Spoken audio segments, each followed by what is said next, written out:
All right, so good morning, everyone, and welcome to another session of Flutter class. So, like I said, we're going to continue from where we stopped.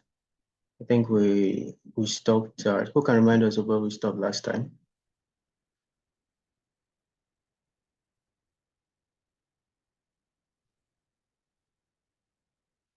Ezekiel, Roslyn, Shegun.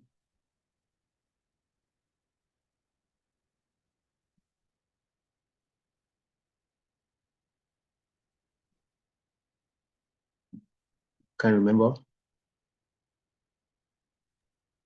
I think you are trying to form a form. Yes, you said we are going to click on how to log in and fill those details today.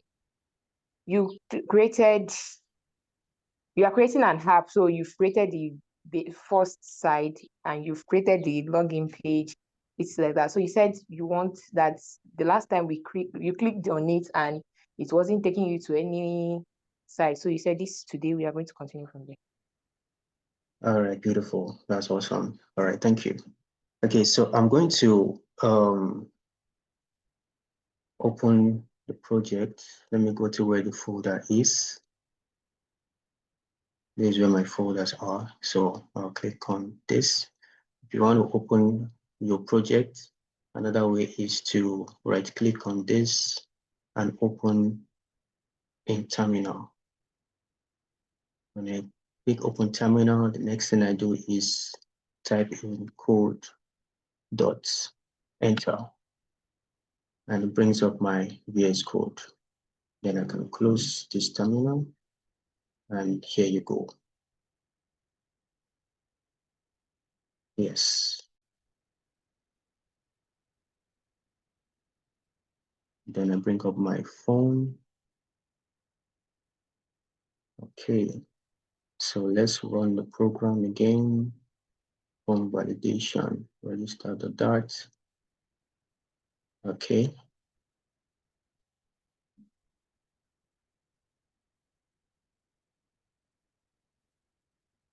Let's just wait for it to boot up a little bit. All right, so while that is booting up, and we're going to, from this form, we're going to, I'm going to talk to you about GitHub. Yes, Git and GitHub. Yes, we're going to be introducing that topic to you. Yes, so that you understand what Git and GitHub is about, because from probably next assignments, you're going to be making use of GitHub or Git. Yes. So let's run this. Let me.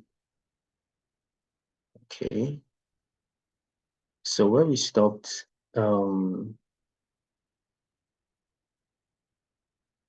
was basically at the button. I think we had just created the button. Yes, so this is the button. This very elevated button. Then introduced style, elevated button dot style from, background color, the purple accent. Yeah, I remember we were following a picture. Yes, let me bring that up to.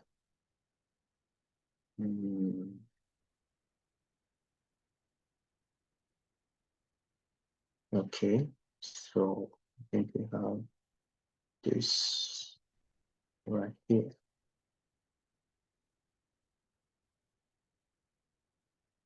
Okay.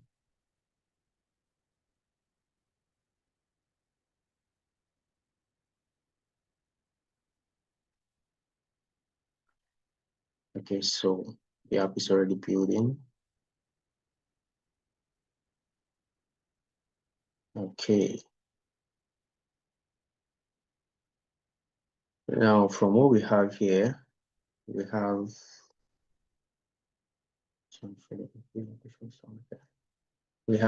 let's register our text and then input fields and our button. But when we click our button, nothing happens because the button is supposed to trigger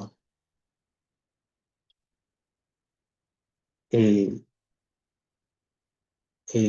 method that checks the validation of these fields, if it's filled or not, or if the validations are met. All right, so we have our sign up button, but then on our picture, because we're not done with the UI, underneath the button, we already have an account, and this button is looking rectangular the way it is. But what we have here is a curved radius, or a border radius that is really curved. So we can adjust that. Let's see. If we're going to adjust that, then we'll look at the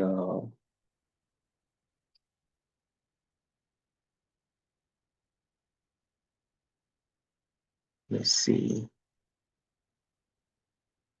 Still something I'm missing.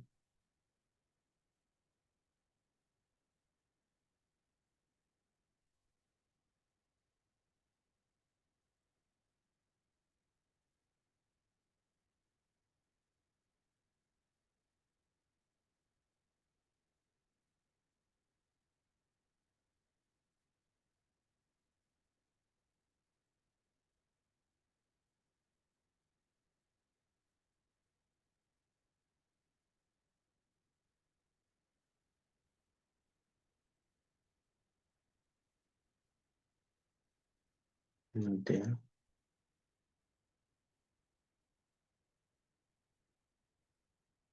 That indicates the border radius. So why am I not having that?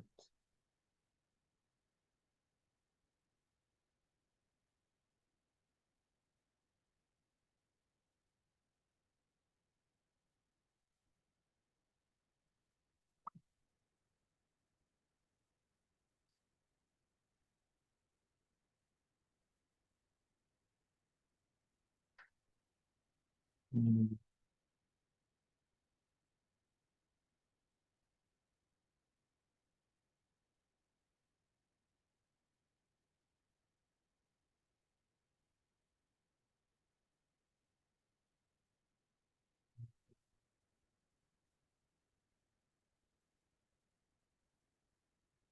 Some the height. Let me see.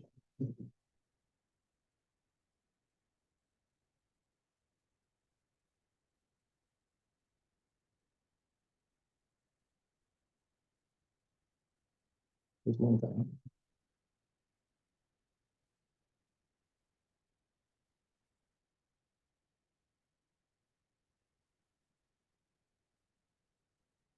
Angular.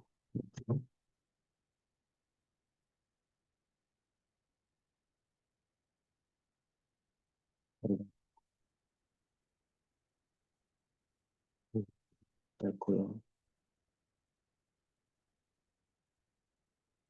Mm,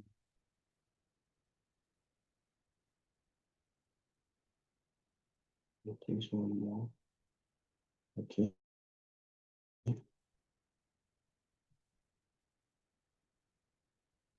So if we say, let's make this 8, watch reload. Okay. Yeah, so introduce shape, round rectangular border radius to circular. 8.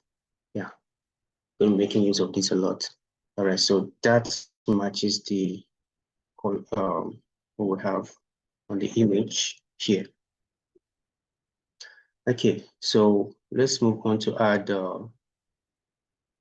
already have an account login. So for this to happen, you notice there's a space here. So we have to introduce that space. Introduce that space here. And let's say size box height 20. Let's say just give 20. What did I use previously? 30. Yeah, 30 is high. So then this is a text on a row. Yes. So we introduce a row widget. And inside the row widgets, we have children, or children. And inside the children, we're going to have our text. Inside the text, I already have an account. Okay. Then the question mark. Now, if you notice, this very text is in a particular color. Yes. So we're going to bring in another text.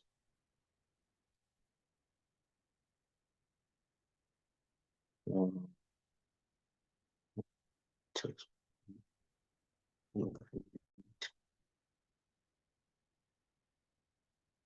Login, right?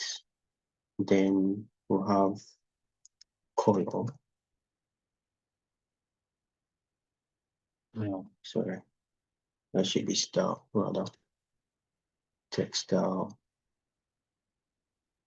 And inside the text style, we have an argument color and bring in color. That color is not looking like the purple, so we can't actually use purple. But just to make things, yeah, it should be 0 times FF. Let's say 6B. Okay. 6-1 FF. Okay, this has like a purple, but not really purple. So let's see if this works. And then the text is a little bit bolder than this. So let's introduce the font width.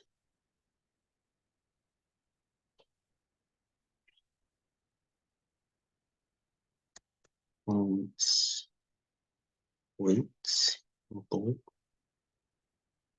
Yeah. And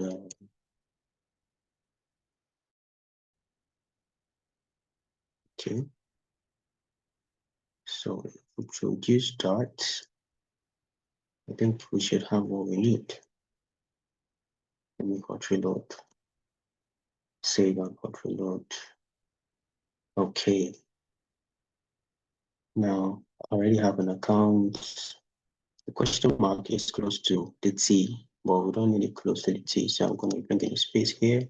And then this is ought to be like the center. So we'll come here to row and introduce center, main axis alignment center. Of course, you can have start, center, and space around, space between, space involute, and so on. This start means it starts from the left, space evenly, space between this. So space between this place and that's left and right. But space involute is space in between each text. Space around also creates space around the text. And to the right, extremely. So we're bringing in center. Let's hot reload and see. Okay, so that's it. It does the work. This one does the work. All right, so now we are actually done the UI.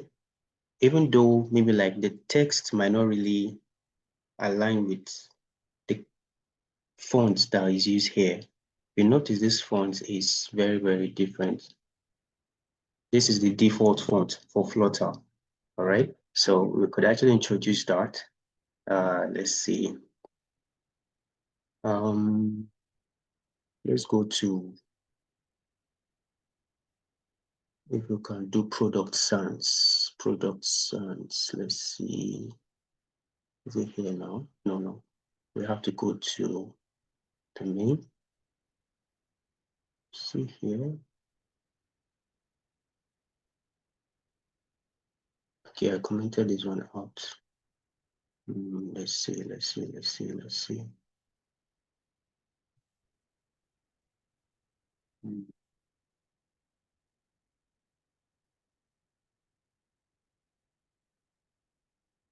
Try to introduce that here.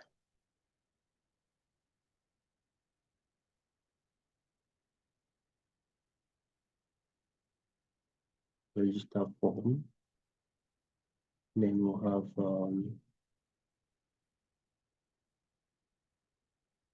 after title,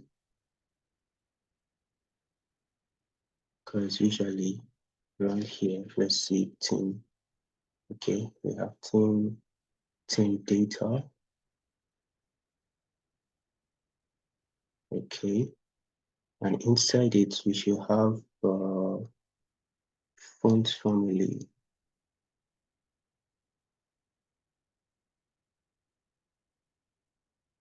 Font family. Poppins. Let's use product sans.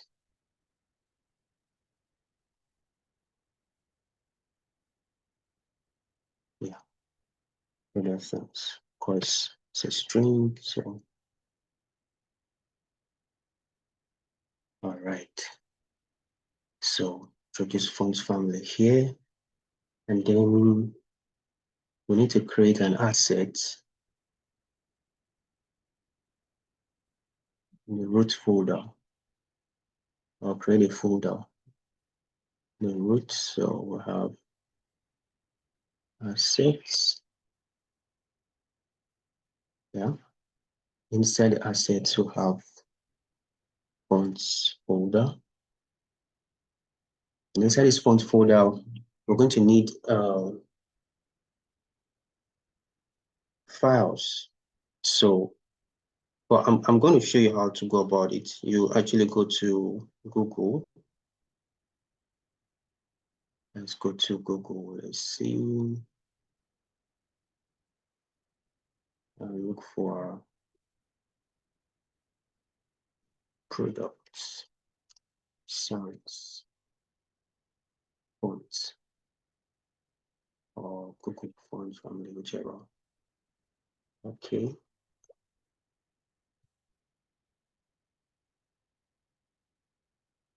So I'll click the first one here.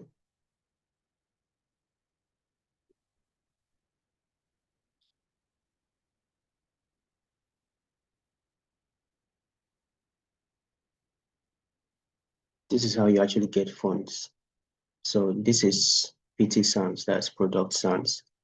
And here you have regular 400, regular 400, italic, bold 700. So you see the text varies depending on the size, font size, and font weight. Yeah. So here we'll say get font. Let's get the font. Let's download all. We click download all.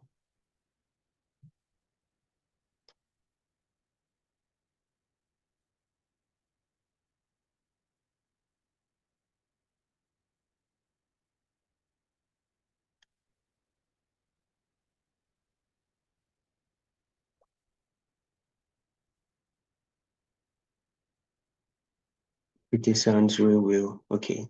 So this is downloads. I'll bring it here. So let's say it downloads now. Here's what I'm going to do. You unzip the file, definitely, but I'm just going to copy it from somewhere. So let me look for that particular file. I'll go to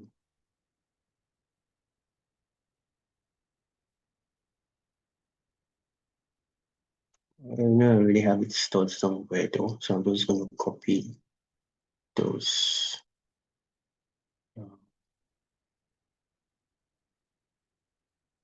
Let's see. These fonts. Okay, so this is how the files look like. So what I need to do is just copy these files. Control C. and then go back to my project.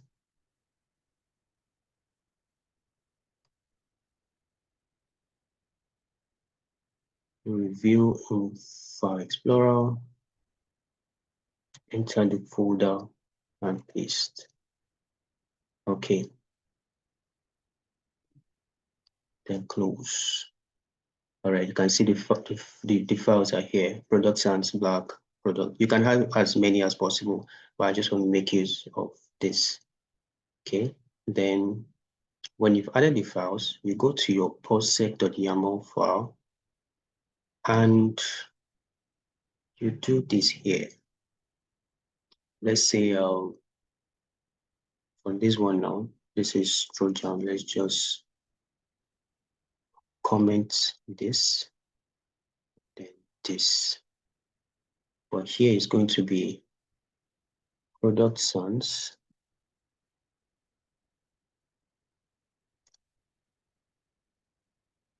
And here is going to be the location of the file in the asset folder. This is in assets. Let me just create another folder here. It should be images. Yeah. So that we have it this way. All right. So here is going to be assets. So let's say assets slash fonts slash, what do we have there? We have products sans. Let's look at it very well. Product sans black, bold, and then regular. So this one is going to be sans with a hyphen of black. Yeah.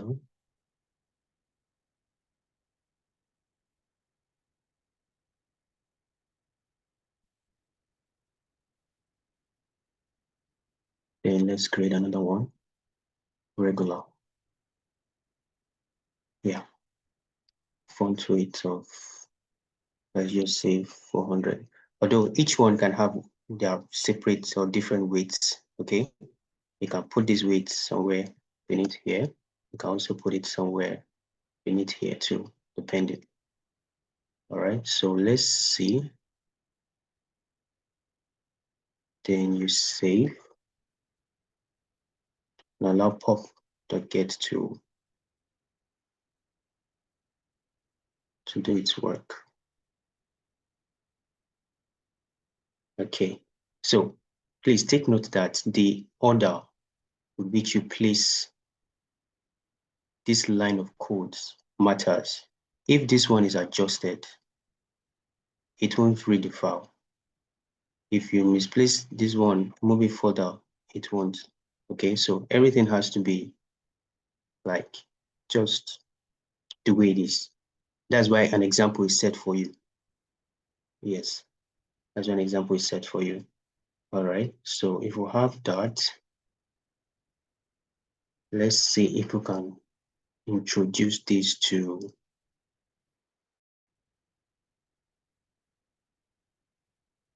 this very text here. Let's go to our source code, register file. It's already our product sans there. We have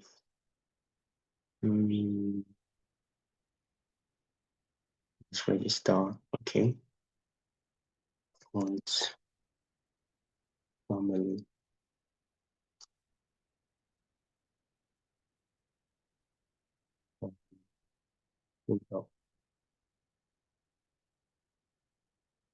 Sans.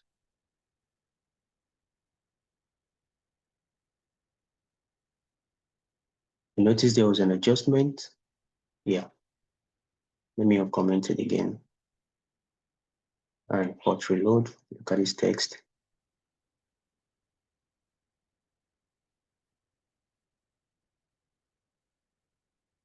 Bring it back again. Okay, on comment, reload, save and hot reload. It adjusts, it has taken shape because I introduced the font. So it's no longer looking like the default text. Right, so that's it. Can introduce it to all of these places as well. Let's say font.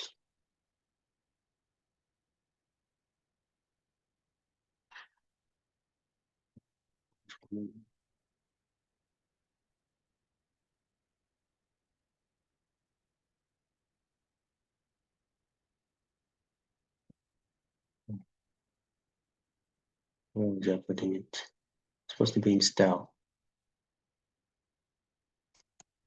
It doesn't matter the order. Anyone can come first.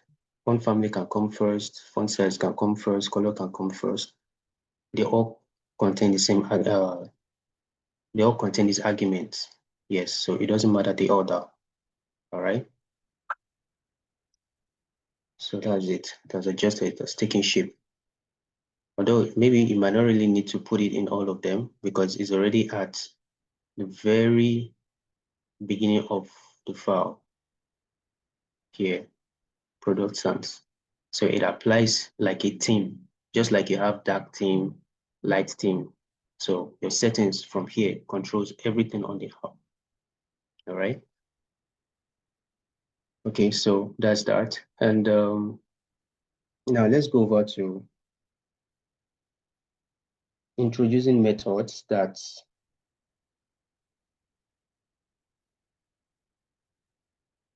validates this input field by the press of a button. Okay, so we're going to do that now.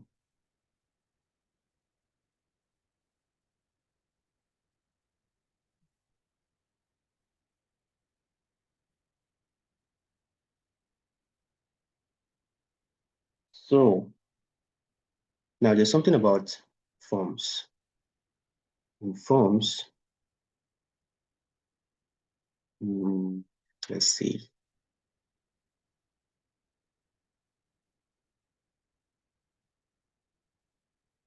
In forms, there's what is called global key form state, right? So that we're going to introduce it here. We'll have the final. This final makes it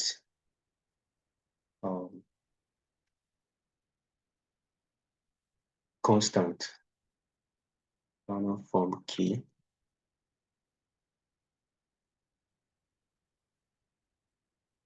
Global key. And then if you have form states.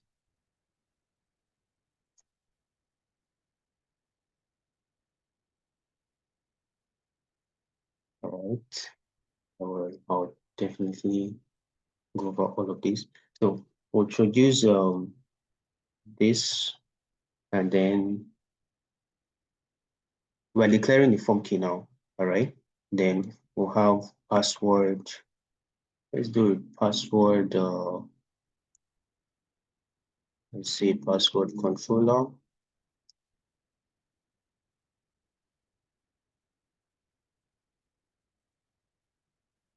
Password controller. Text editing. Controller. Okay. So after declaring these two fields, this one is more like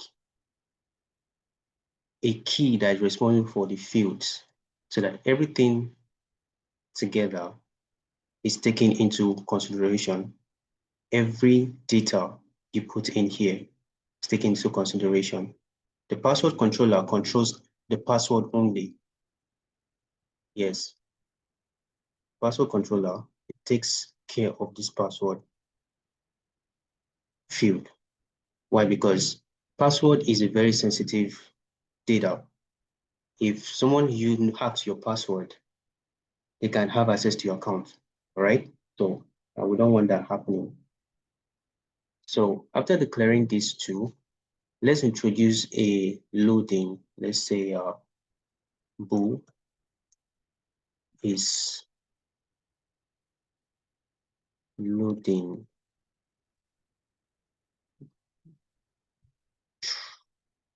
for now is false. Yeah. This bool is loading is responsible for a loading icon. So that when you click on the sign up button, that's loading states you see on when you're registering or signing up a new account that turns around like it's loading. This is what it's responsible for. So at the beginning, we say it's loading false. It is when a user clicks the button that you can now set it to true.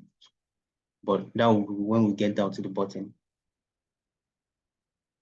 Yes. So now let's introduce a method. We'll come here and introduce a method. It could be the next thing or here, whichever case may be. So let's have void and let's call the variable submit, right? Okay. Now we need to introduce a function, and this function has to do with that programming such that, or input it as logic, that the submit key checks to ensure that the requirement of this for an account to be created is valid. Okay. All right. So let's go final is valid. Let's say, and then now bring in form key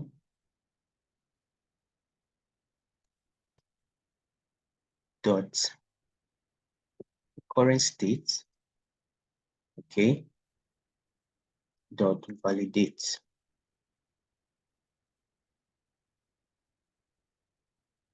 This is something you're going to be needing in all forms. Yes, in all forms. Any form you're building in an app, this is required. Now, a string the method validates can't be unconditionally invoked because the receiver can be null.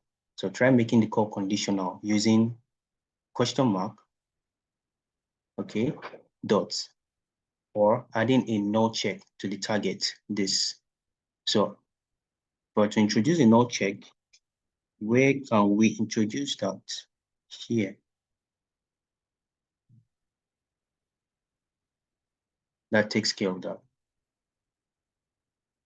Now you can see this, what we declared here is what I brought in here, form key.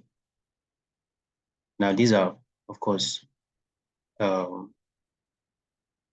declarations, but they are not referenced. When you see a yellow or warning, because this yellow stands for warning, like it's only red that stands for like it's a problem. So this is a warning. It means it has not been called or declared in your source code or reference. The declaration submit isn't referenced. Okay, the value of the local variable is valid, isn't referenced, isn't used. Okay, so for now, we're just setting it up. So the next thing now is to introduce a conditional statement. If is valid,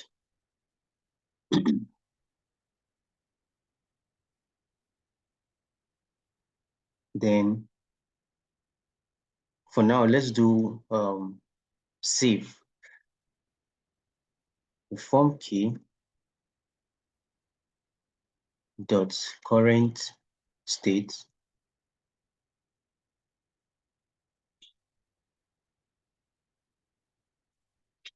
save. You should save the data. So we introduced okay, no check here. So here we can introduce a question mark. Still the same thing, still works. Okay, so whichever of this still works. Now let's introduce the loading state. All right, loading state by using SetState.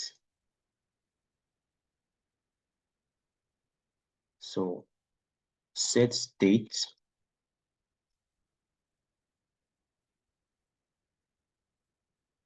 then I don't know. Let's rather use this.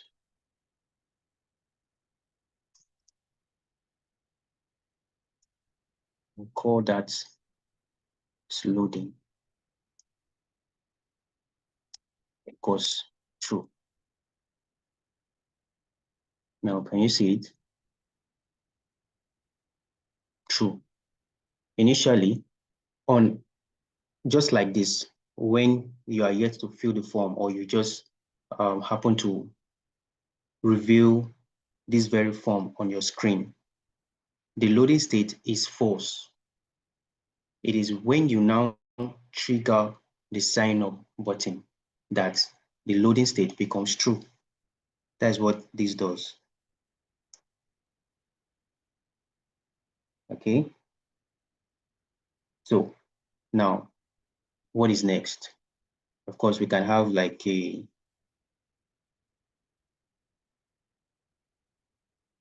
I say, a network call, all right? Well, that's, can introduce that later. So let's move on down to where we have form. Now,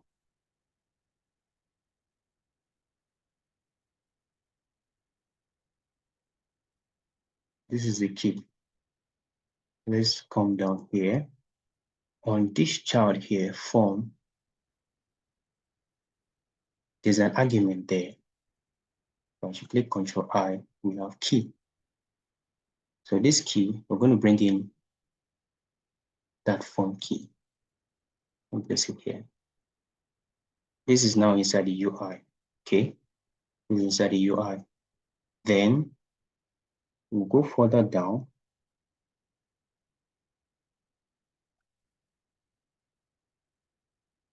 We'll go further down to the password section. Where do we have the password?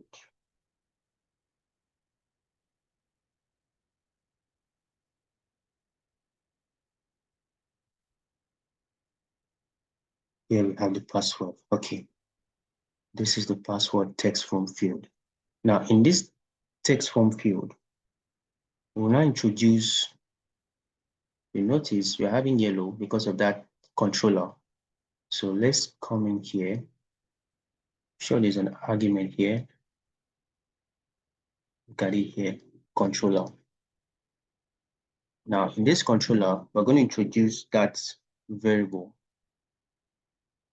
password controller. Yes. Now you see that we just have one warning left, and that warning left is submit. You see, it's no longer having that warning again because we've used it. Sometimes your source code could be very long, and instead of scrolling like this, you just click on this right side to go to whatever you want to go to. It makes your work faster. Though this applies mostly to when you're working on a project and you have to meet deadlines, okay? And most especially freelancers. Okay, so let's go to our button now. But then, if you look at this password field, normally when you've come across forms where there's always an eye icon that when you click reveals the password, and when you click hides the password. Because if I should type now, you can see the password. Yeah. So there's nothing to do to hide the password. So there's one security measure that is needed. All right. So how do we go about that? Let's take care of that first. Let's go to the top first to declare a variable. Let's say this will have bool. Remember, what you're doing here is this is the data type bool, your variable, and what you're assigning to the variable. So bool, let's say obscure password. Could be anything, but just ensure that the name of the variable connotates or identifies with what you're actually working on at that specific time. So I want to make the password obscure. So that's why I'm using this. All right. Then we put it to false. So now that we have this here, we're going to go over to our password. And then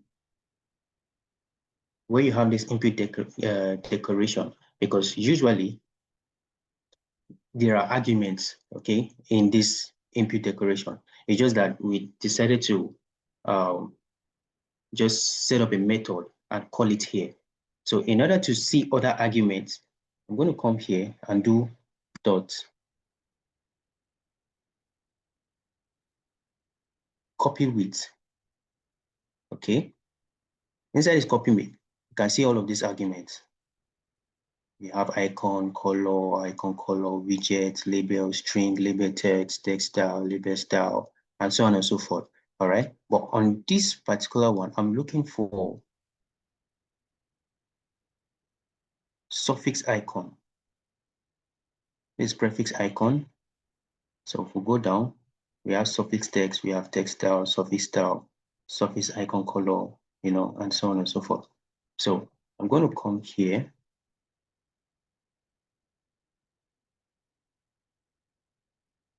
Suffix icon. It's a widget, right? So what I'm going to do is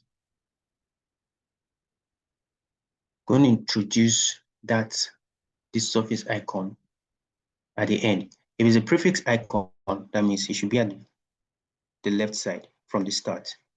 Prefix from the left, suffix to the right. Okay, so now here is going to carry a condition. Suffix icon, if is obscure password.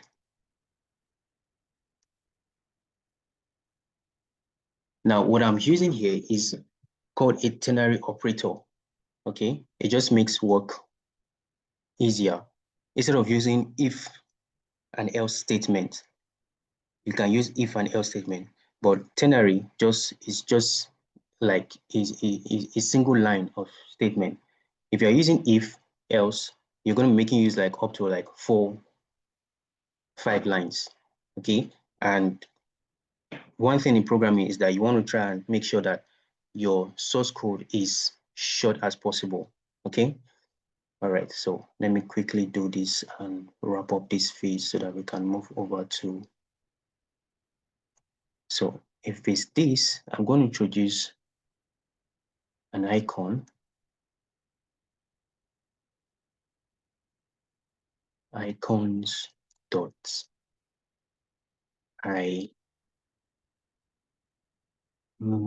Let's see.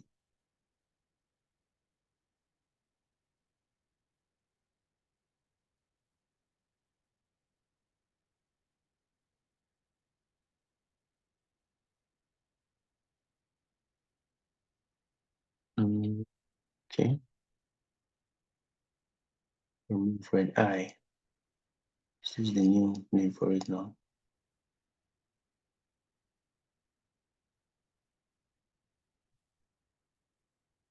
Okay. Let's make use of this. And then or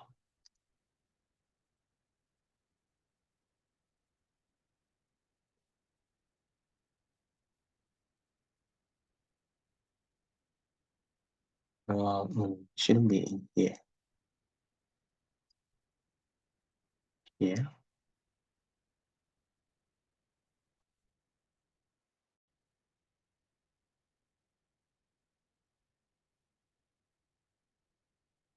Icons dot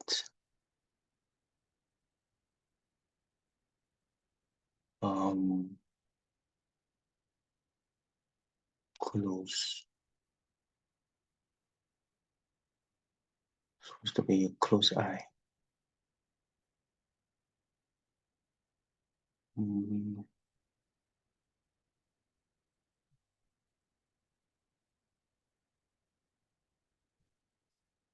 It's no longer actually used Flutter icons though. Okay. Let's see. Icons dot. I know there's supposed to be an I, something like, okay, I slash or slash I.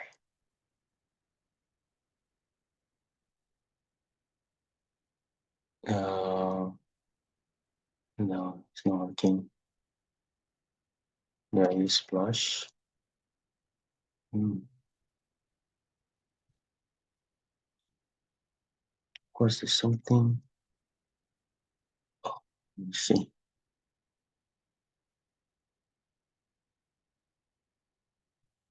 And there's something that actually cuts across the eye, like this particular icon for that. What do I do? Used to be more of this.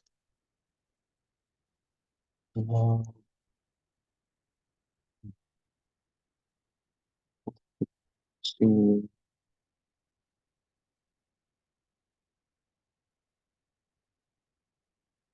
Okay, accessibility. No. Oh, see. How to look for that.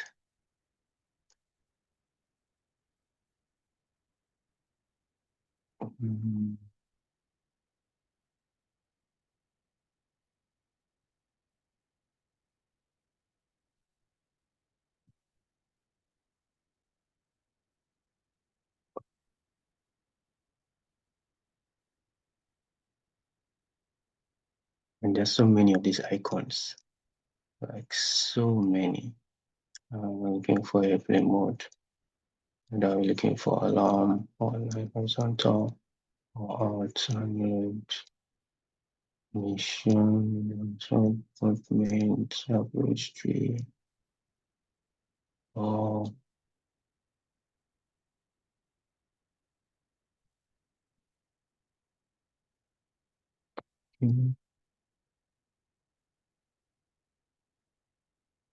assessment, shooters. Okay.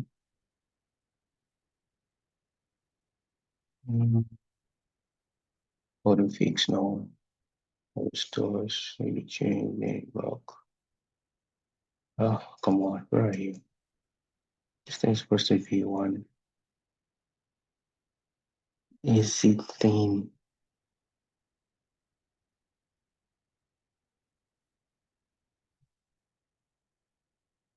Oh, come on. Let me doing this now.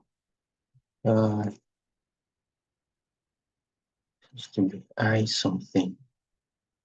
They just decided to remove.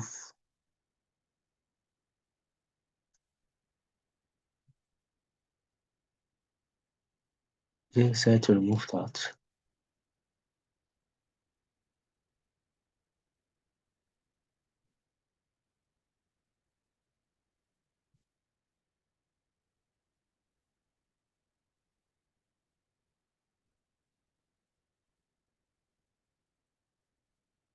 all this.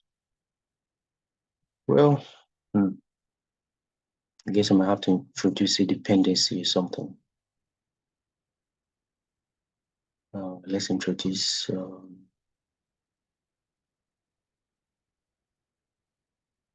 font.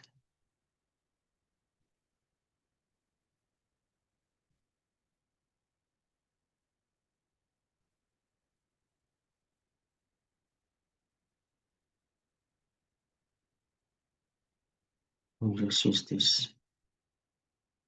Anyway, so if I should save and not reload, okay, so our icon has appeared here and it has what it needs to do. If obscure, remove red eye. If not, remove cycle.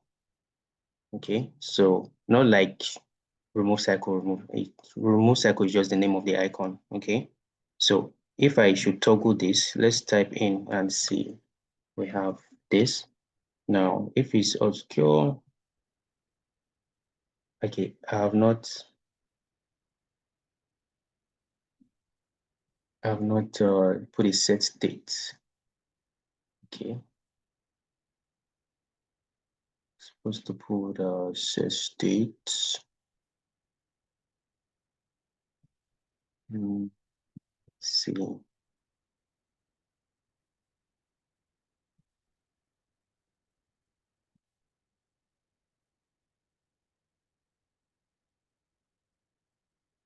Yeah.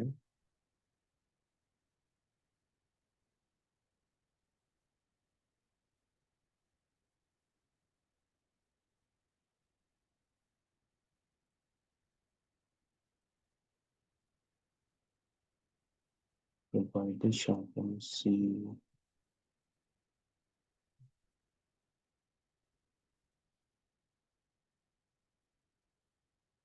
On change. Okay, on change. Supposed to bring in on change when this. Okay, yeah. On change, bring in this, and then set state, and then secure password.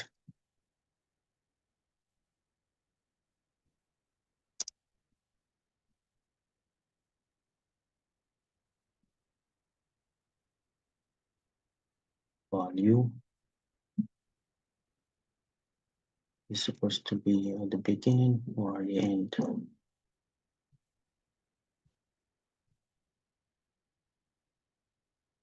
Uh,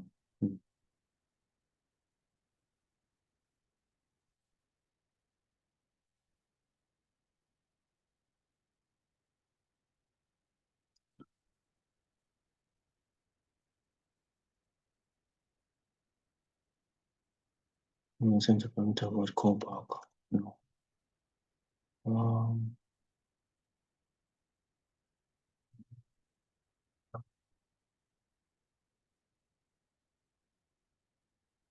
context.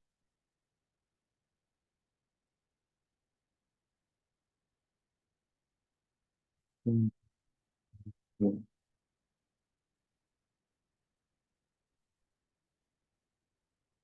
What type of blue? Okay. Um,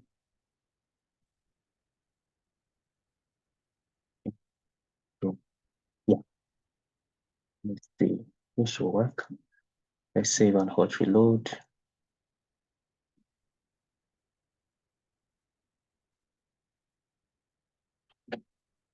It's not working yet.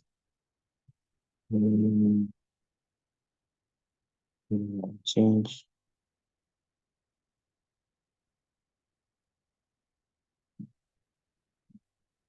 something I'm not getting here. Let me see.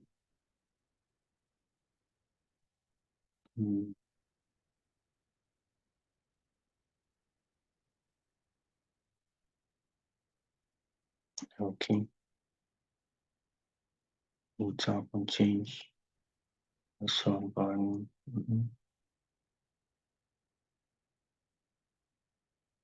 Suffix stop.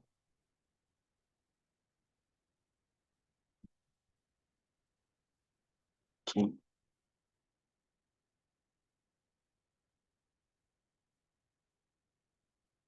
Okay.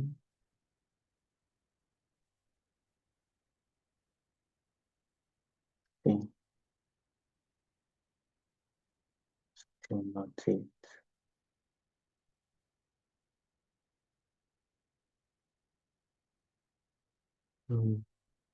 So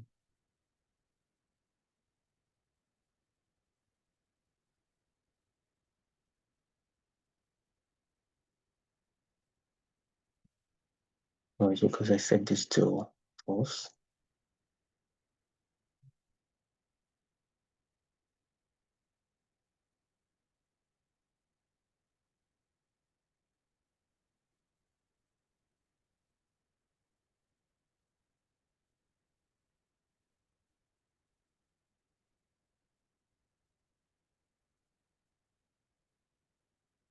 Still not working. Why?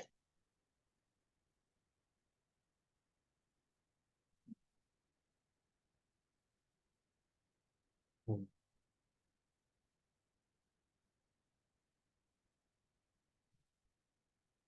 I know that this is supposed to write, or is it requesting another button again?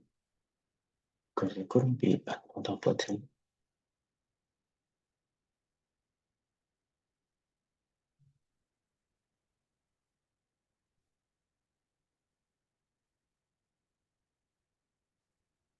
Obscure text. Okay.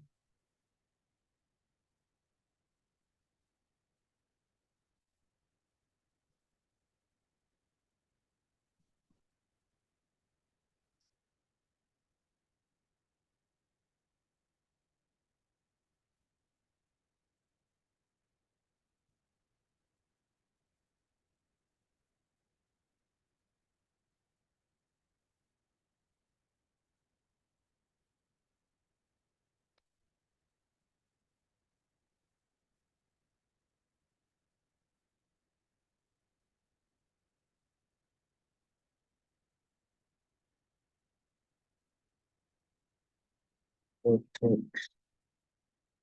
What text to be?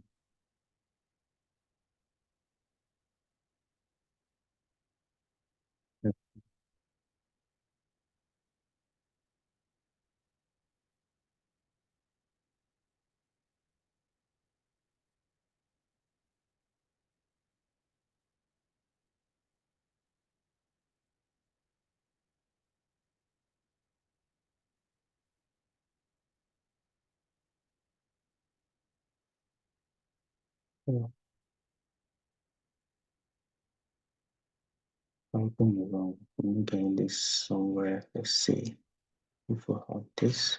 Bringing print.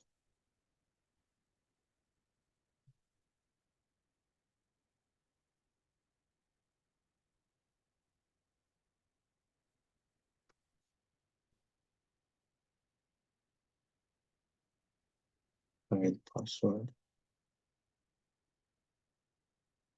Yeah.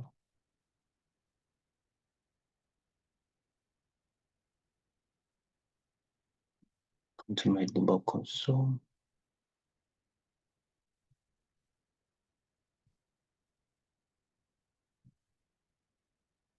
It's not printing it out. Why?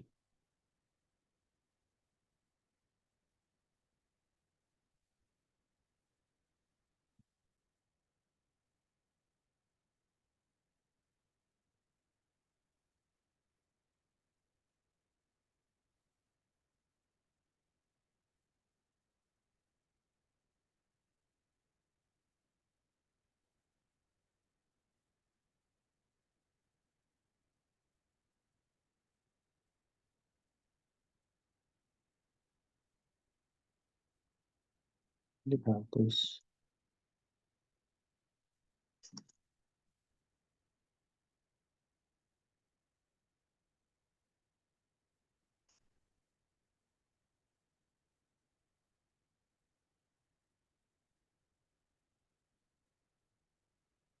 Is correct? No. Um,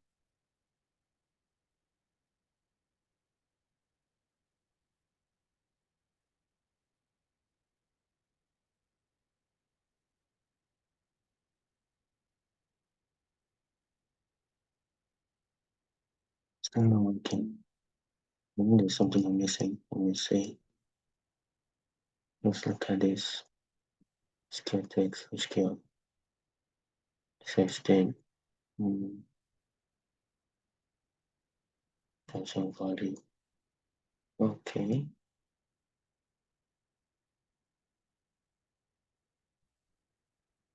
SetState for the onSuffix tab and the onChange.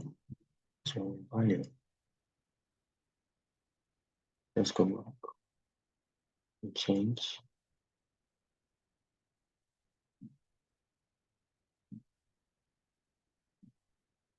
We're going to like suffix tab. Let's see.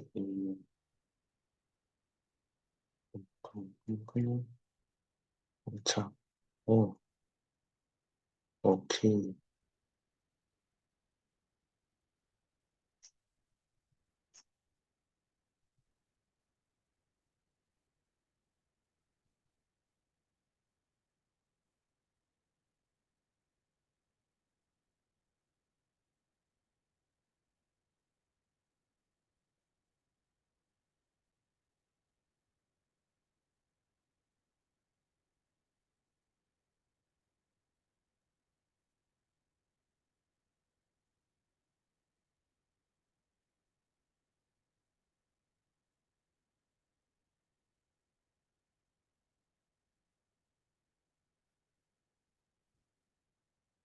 Oh,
going to be the operand to the okay.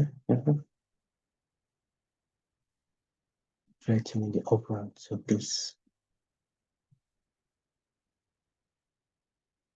Okay.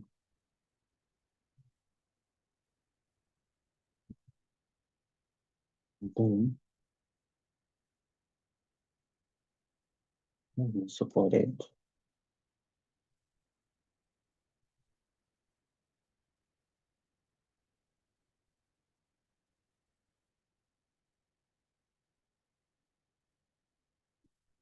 And then this is the only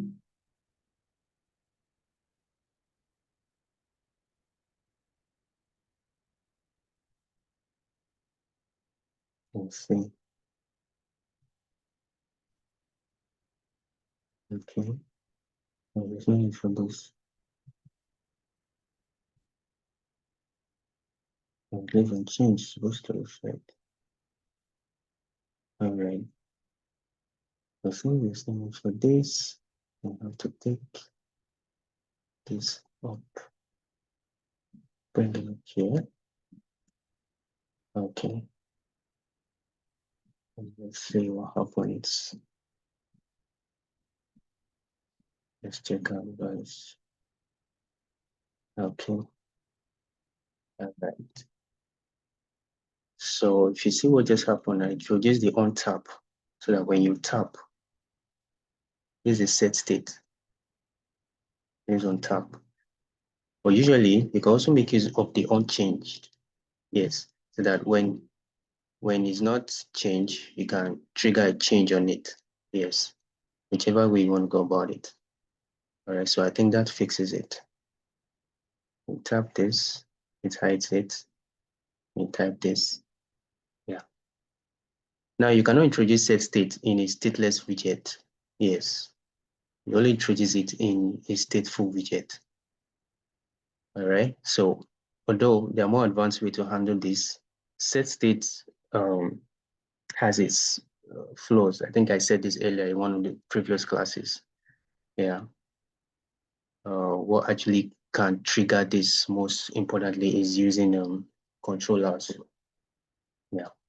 So, all right. So let's get to our button. Now, in this button, we'll just bring in our submit. Okay. And see submit. Let's see what happens. If it says submit, can we have print? No, not here.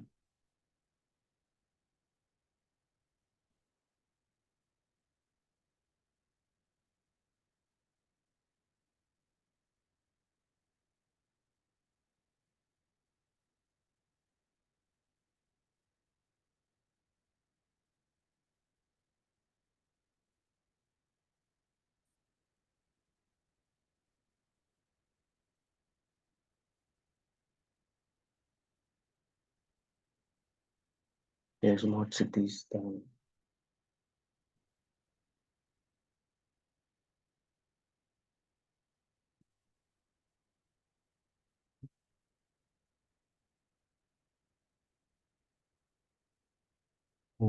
just need to submit. So name that what do you call it now?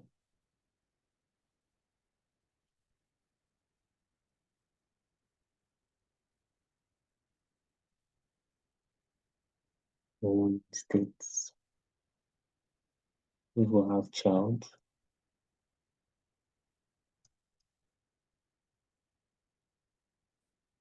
President is loading.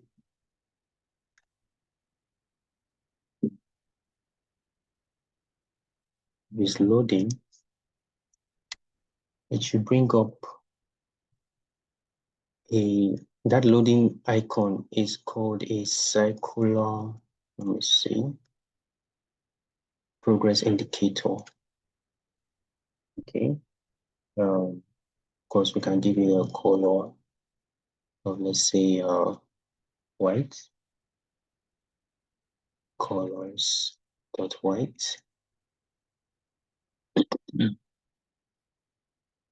And then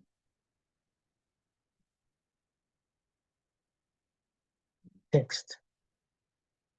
So this one can come in like this. This one can come in like this.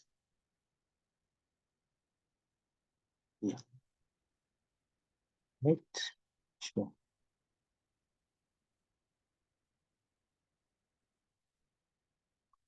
Okay. So if it's loading, show a circular progress indicator, or else a sign up button. So I think that should do it.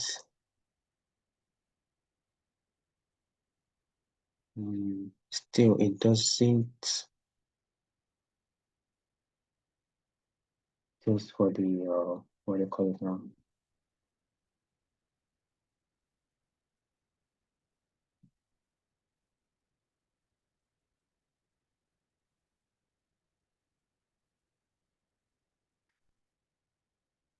Let's go to our method.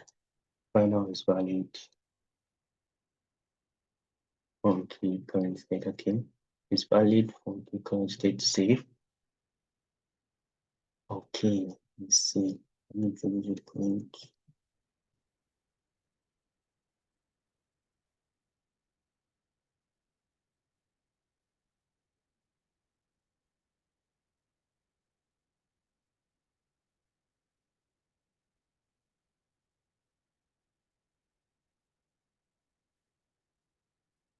Save and set state.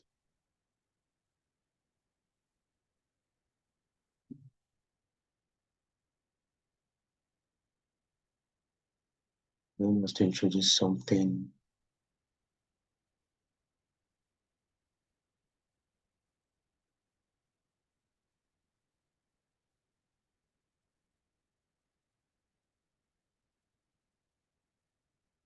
We just introduce something to show.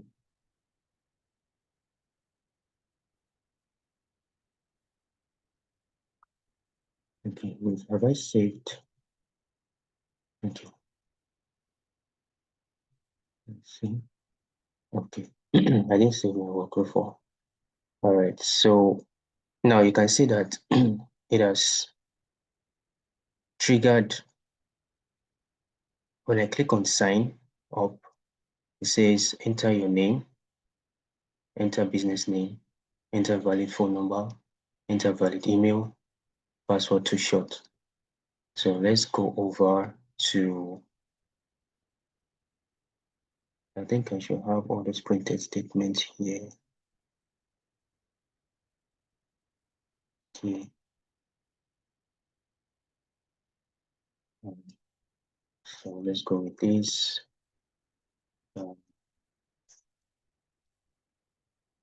Business name, code, phone number,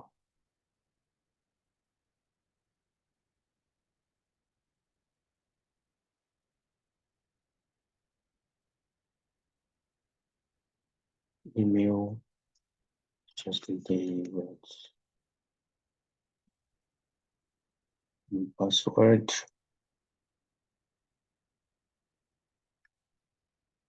Okay, so let's sign up now.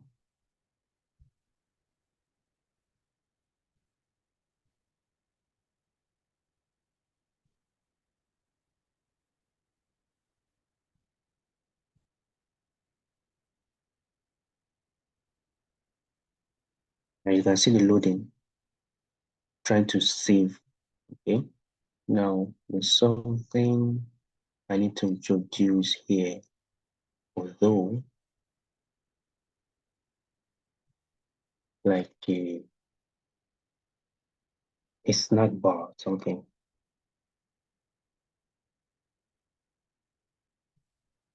just something to indicate that registration is successful, right? So let's bring in a feature, a function, feature dot delete, and then let's give it like duration.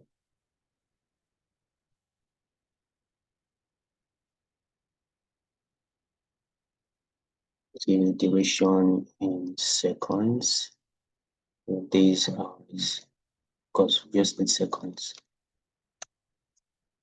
Let's say at least 2 seconds, and then let's have this. Okay, we'll use our semicolon. Now, what should happen? Let's change this set state to false now, because initially we had it at false. Then when the sign up button is clicked, it says loading is true. So now it's loading, but actually it's supposed to, like, let's say stop. So let's give it like 2 seconds to stop and display. So for that, we need to change the set state to this loading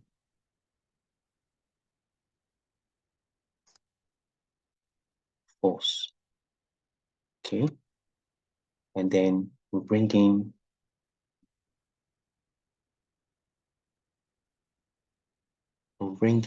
a what do you call it now?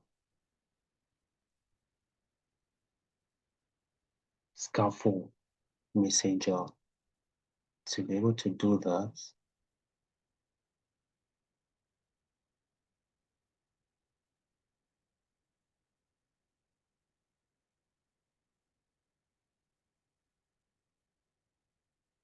You can, if you notice the difference between the set states, this is an arrow, while this one is a curly bracket. So whichever one you want to use is fine. So let's introduce a scaffold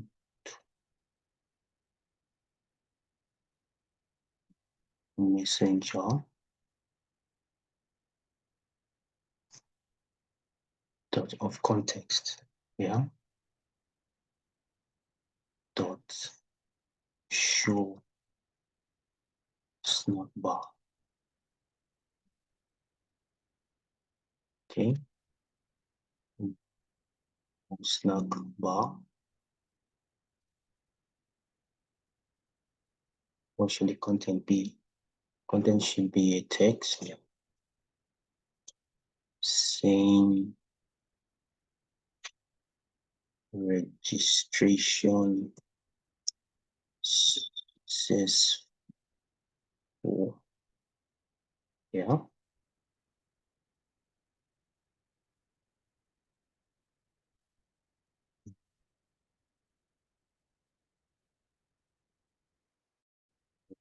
Use semicolon here. All right. Let's save and what reload again. Turn them around. Okay. Let me restart again.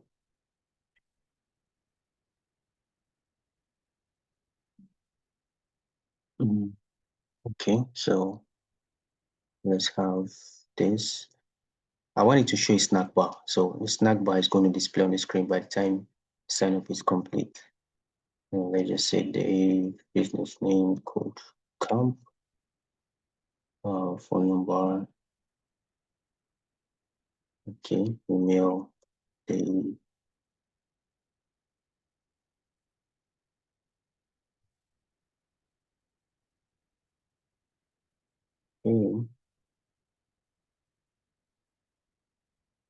Let's sign up. Can you see the snack bar here? Registration successful. It just popped up. I'll click that again. Registration successful. Now on my console, I put something to indicate here, print data saved. This is what you have on my console here. Data saved. If you click that again, registration successful, data saved. All right. So what happens if one is missing? Let's put it this way. Sign up, enter valid email. Okay. So of course it will not work because this one is not valid. That's how you check for. Then for this login, although there's a login screen, but we've not affected that. So what I'm going to do is that there's how you can actually navigate to another screen. Yes. So, well, that will be like something, maybe I'll just give you guys to go and practice, okay? Just so that you can get your hands like, because this button is supposed to, when you click this, there's a way you navigate to another screen. If I were to do this, let me say I just, no, I think I'll leave it to you guys to go and sort it out. This is 1232. So let's dive in quickly to Git and GitHub. All right. So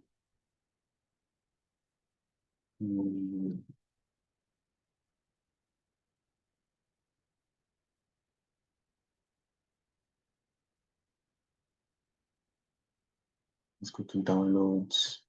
Now we have to download GitHub. Git is a software app. All right. Just search Git on internet, find it and install on your device. If you don't have one. Folder already exists, you install that folder anyway. Yes. I don't have a proper installation.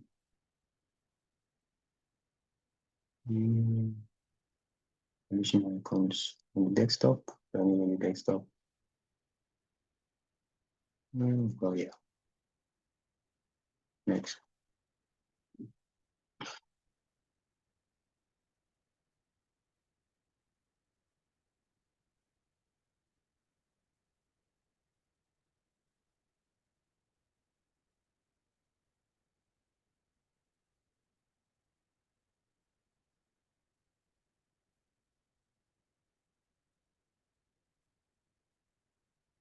So what you're just doing is clicking next.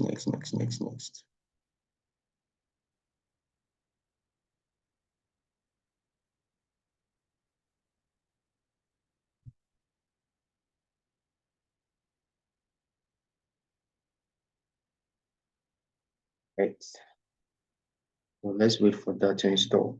Does anybody have a question based on what we just did on the phone?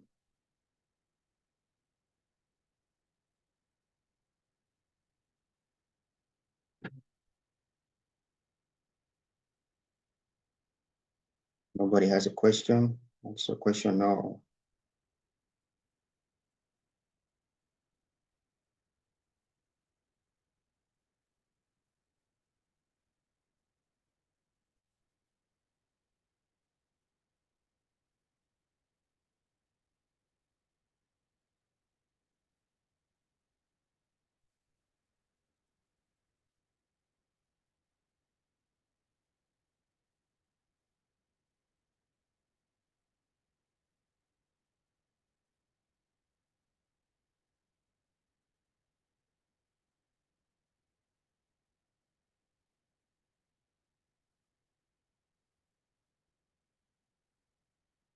So while this is installing, I remember telling some of you to go create account on GitHub.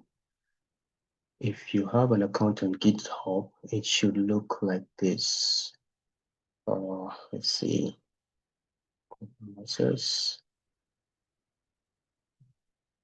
All right.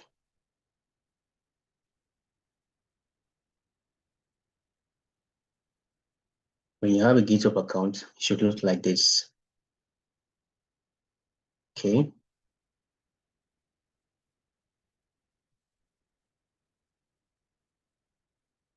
So this is an overview of my profile, because you have all of this set up here. Actually, this will be done by you, or it was actually done by me specifically. This displays contributions you've made so far in years with dates, yes, and so on and so forth. All right, so let's see, let's start with your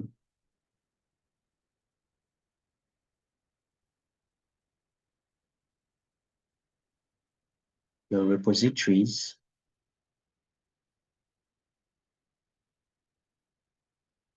Are here, because definitely I'll give definitions for all of this.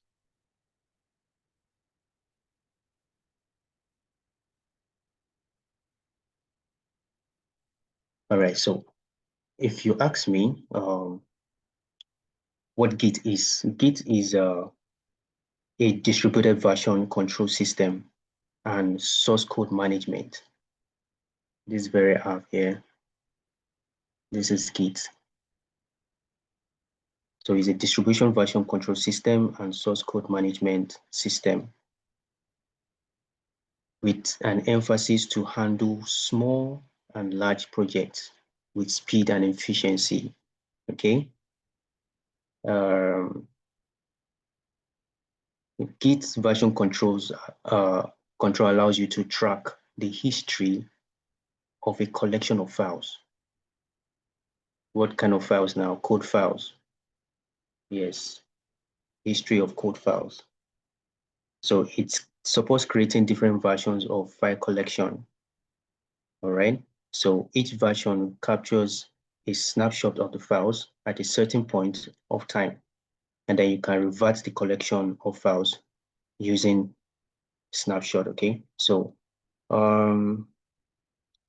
so this, let's say you can develop the code in different versions of Java, and you can merge in Git. Okay, so that's basically what you need to know about Git. All right, so let's see, this needs to open.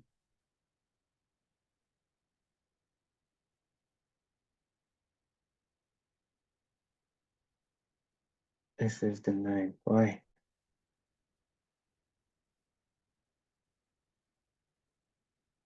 Okay, launch Git bash.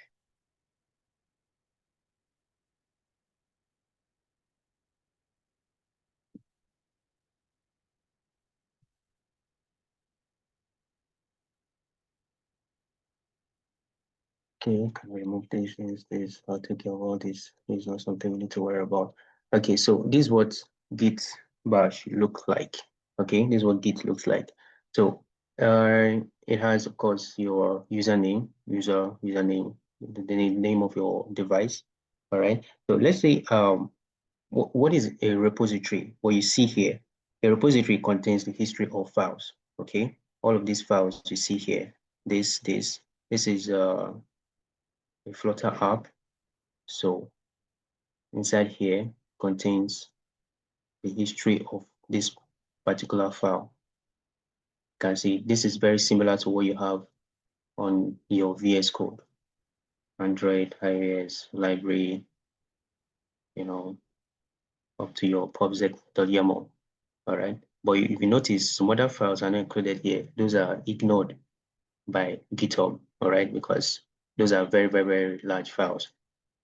GitHub only needs what is necessary to have the history of your project. Okay, so let's see.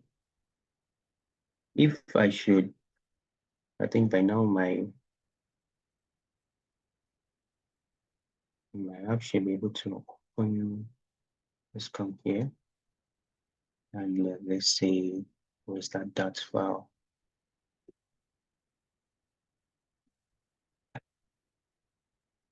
Okay, this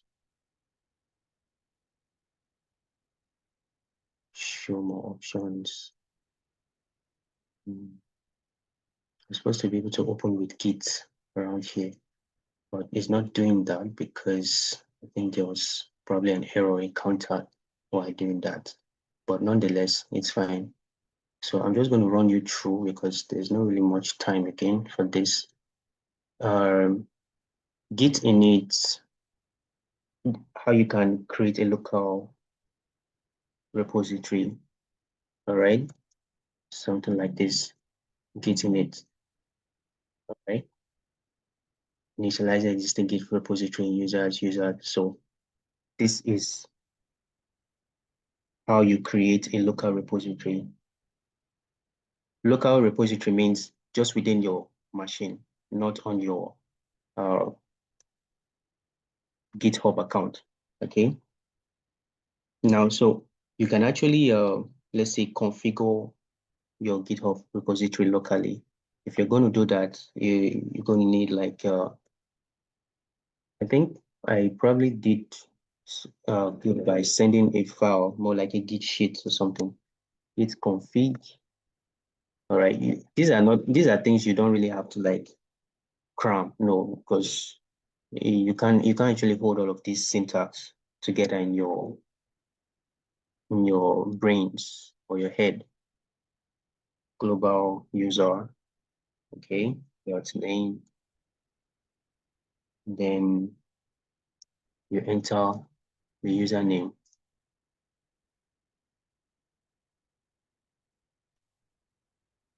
This username is your name, all right, your username. So you can have username, you can have user email as well. Yes, you can have this, all right. So now let's say one very major important thing about uploading your files or saving your files to GitHub is this way. Now let's go to this, and let's come here, the repository.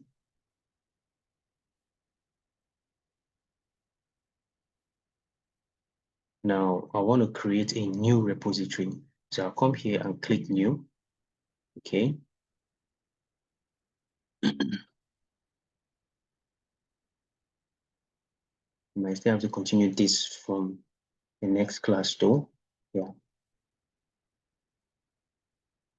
Because network can be really slow.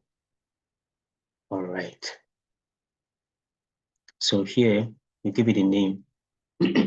Let's say form. Let's have form. Okay.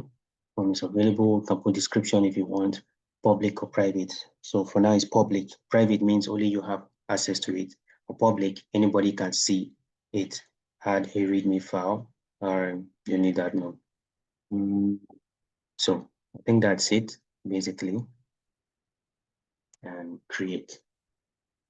So once you create, it gives you a command or a list of command what you should do. Okay. Create a new reposition command line. All right. So git init, git add read.me, this, that. So with this now, let's go over to let's say folder. I think we have, is it form now? Was it form or profile? No, profile. So with this, I'm going to like, supposed to be able to open it. Okay, I think I need to restart my system for it to appear. But nonetheless, I'll use what we have now, command prompt. That still works as well. It's not here. So assuming this is my Git now, all right, profile. So I'm going to do this, following that instruction. All right. So we'll have git init. Okay. Then now it has seen this profile. All right. Then we'll do git add to add, that's git add dot, just git add dot, not readme. This readme.md means it's adding a file that contains the details or information of the application you're building. But this one, git add dot. All right, so it has added the folder. Now let's do a commit. Git commit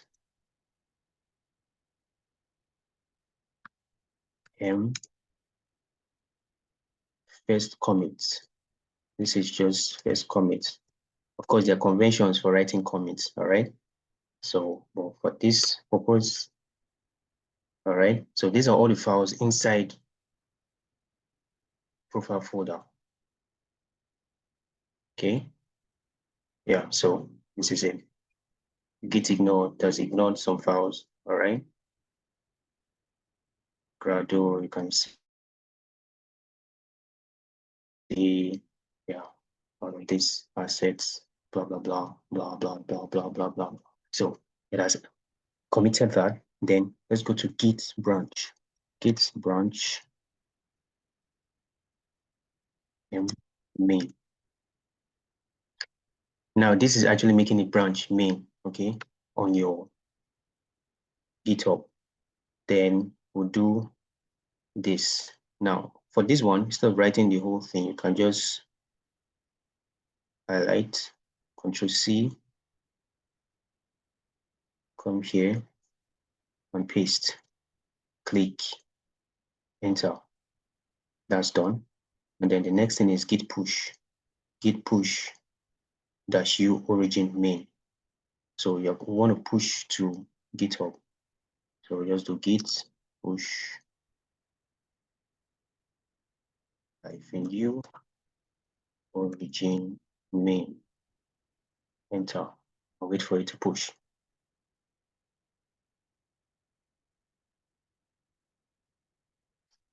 Okay, now this is asking me which account I want to use. Okay, so and this is basically this because I have 2 accounts. Yes, so I'll just click this and all right. You're also going to encounter this by the time you get to the project phase, if you get to the project phase. Okay, yeah. So now this is the content of what it has pushed to GitHub. So now it says,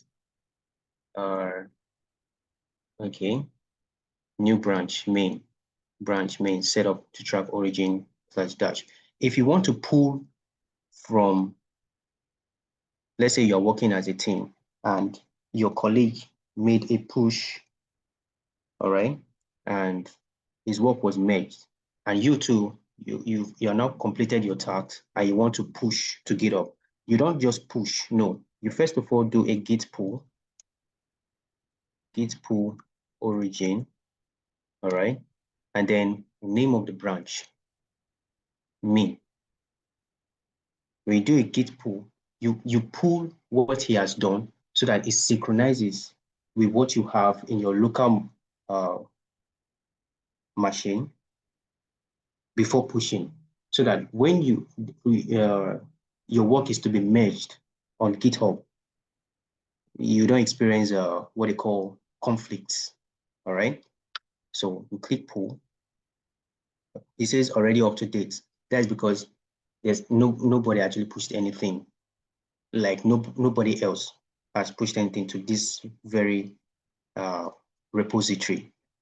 But if anybody had done that, and I click pull, and I do a pull request, like pull from the repository, it will state just like the way all of these files you see, it will state it with the number of edits, the number of changes, all right, and folders, whatever that made the change. All right, so now let's go over to this place and let's reload this. If we reload this, you can see profile here. It's my commit, first commit 4 minutes ago. All right, if I should click this, you can see everything that is in here, just the way it is on my VS Code.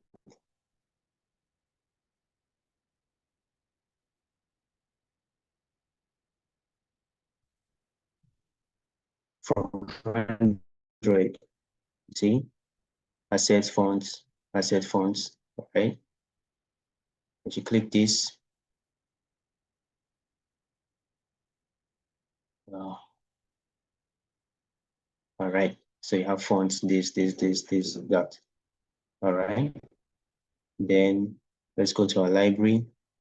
Inside our library, we have form validation, okay? And I click on register, I can see the source code, everything in here, right? So this is what I'll need you to try yourself after implementing the form validation UI and the logic, okay? Yeah, so this is what I expect you guys to do. Not like it's going to be like a tax on your LMS, no, but ensure you do this, all right? So I'm going to be telling you more about this, but I just showed you what you're basically going to be doing using GitHub. If you want to clone this very branch, let's say I click code, and then I come here, I copy this. Once I click on this, that means I've copied this file. Then I go to folder. This time around, let me create something. Let me create a new folder. Let me just name it clone. All right. So I enter into the folder. I open my Git bash. All right. But let me just open terminal now. Assuming my Git bash is open up. All right. This is Windows PowerShell. They actually do the same thing. So what I'm going to do is I want to clone that repo from GitHub. I'm going to do git clone. All right. And then the link that I copied, click enter. Now I'm cloning it into my local machine. All right. I'm cloning it to my local machine. And then when I click code dot, I can open with my VS Code.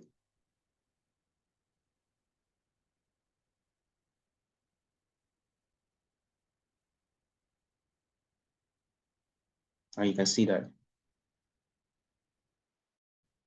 it's very far here, profile. Mind you, this one is, okay, run pub the get. This one is different from this. It's different from this profile, even though it's in my local. Now, if I want to see what goes on, my source control,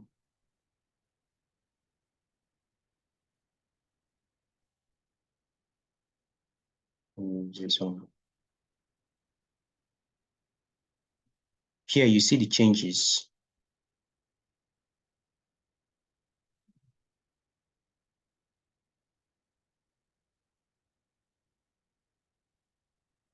This graph shows the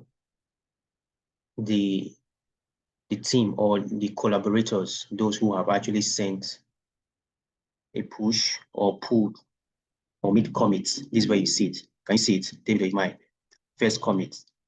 All right. The name of the branch, main. Okay. Now, when you're working, building an app on the source code, when you do a save, a Control S to save and hot reload, it adds to the changes here.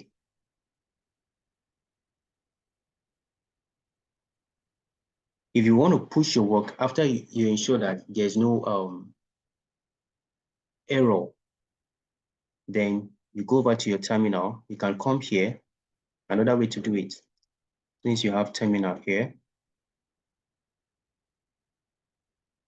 clone, meaning I have to enter into this very integrated terminal.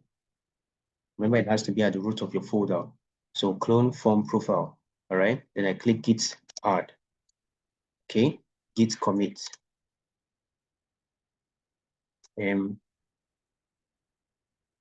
Let's say second commit. All right. The branch is up to date with origin. All right. So nothing to commit. Work tree clean. That's because I've not made any change. And then you can go over again to do git pull, git push. All right. Origin. Then the name of the branch. You always see the name of the branch below here, main. Yes. So that is it for Git and GitHub. Okay. So I think there's a sheet, a Git sheet. Yes, that should be among the documents I forwarded to the Discord group. All right. So I'm going to be ending the recording here right now.